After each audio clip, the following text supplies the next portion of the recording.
Jaluna de Ornan de anoche, ministro ng Otmar Odiber e Juan David Iruskin, estava presente no parlamento durante a reunião público para buscar sostém do parlamento para uma solução para tiara Ministro Odiber deu um resumo de tudo e intento na reunião, conversação e análise assim para lograr uma solução, mas lamentavelmente todo recurso agotar sem por lograr uma solução rápido.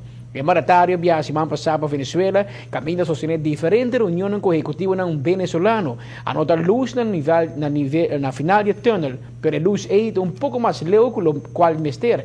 Cadivi lo alosa alrededor de $1.9 milhões para fim de semana que ainda. Outro suma no começamento de dezembro, e na januari a trove. A situação de Tiara Air está sendo grave, così e não há fundo para chamar a companhia aérea local lo ser shutdown, com tutte consequenze para nós na operação de Tiara e para o trabalhador.